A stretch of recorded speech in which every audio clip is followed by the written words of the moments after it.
What are Republicans telling you about the sort of week that he had, and more importantly about, how it's impacting apparently poll numbers that aren't really changing too much here?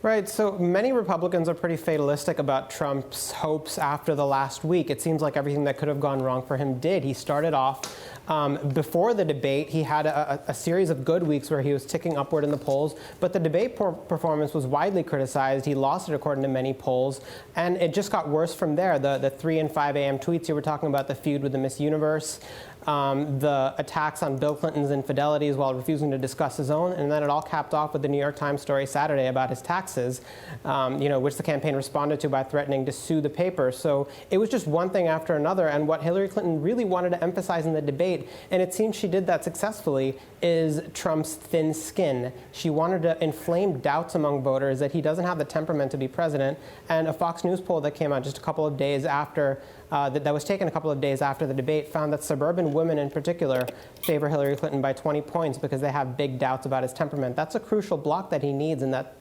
historically votes Republican.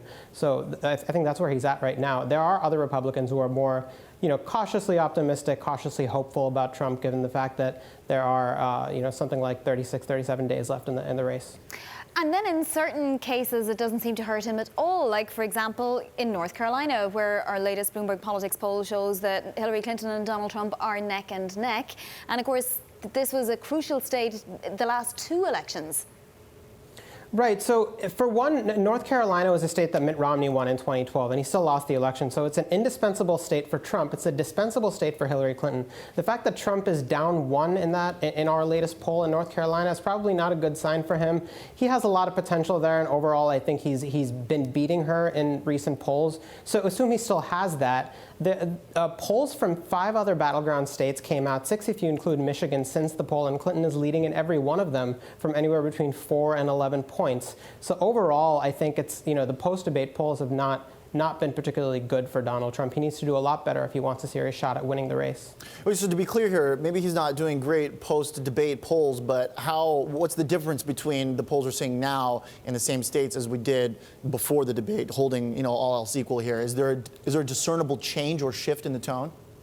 The truth is the polling has been pretty sparse. So we don't have polls from immediately after the debate and immediately before the debate in these swing states. So, it would be comparing apples to oranges. But what we do have is polls in swing states, states like Florida, states like New Hampshire, states like Michigan and Nevada, where Hillary Clinton is leading. So there's no perfect apples to apples comparison. There was a Fox News national poll that was taken 2 weeks before the debate and then shortly after the debate that showed Hillary Clinton gaining a few points in a full field and gaining, I think, a net of 6 points in a 2-way race. So far, it's a little early to know, but the signs don't look particularly good for Donald Trump in terms of the polls since the debate. So what, if you were his campaign manager, would you suggest now for the next week or 2 in order to try and take back the reins? Today he spoke to military retirees.